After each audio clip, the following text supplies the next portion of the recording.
president just issuing a statement within the past couple of moments, responding to the political instability and some of the violence in the streets that we've seen in Venezuela, saying, "Today I am officially recognizing the president of the Venezuelan National Assembly, Juan Guaido, as the interim president of Venezuela." The president of the United States going on to say that the National Assembly invoked the country's constitution to declare Nicolas Maduro illegitimate and the office of the presidency therefore vacant. The people of Venezuela have courageously spoken out against Maduro and his regime and demanded freedom and the rule of law. Juan Guaido is a 35-year-old politician who's been challenging the Nicolas Maduro regime in the wake of disputed elections last year.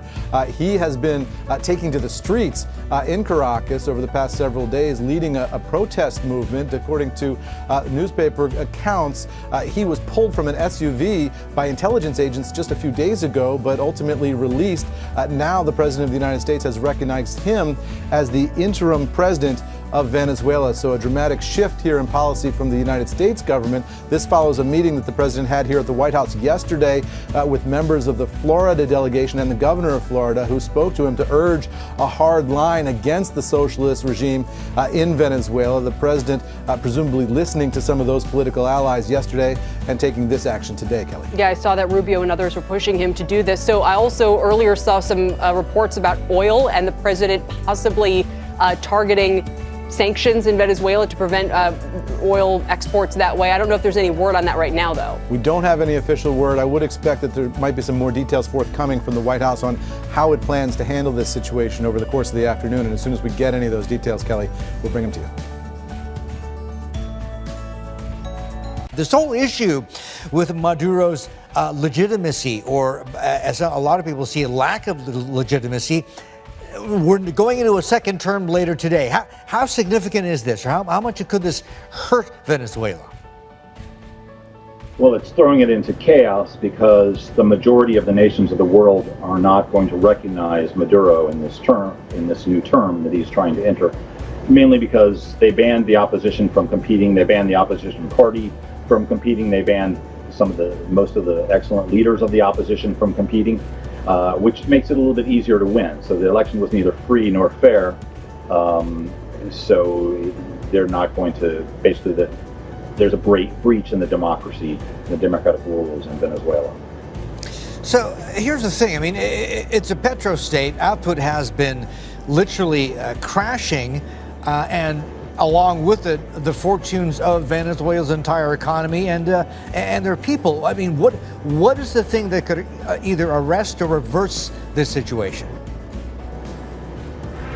Well, a regime change would be the easiest and simplest answer to that question. Unfortunately, without a regime change, the present administration has shown that they are incapable of making the changes necessary. Just to give an example, when Hugo Chavez was elected in 1998, Venezuela was producing 3.5 million barrels per day.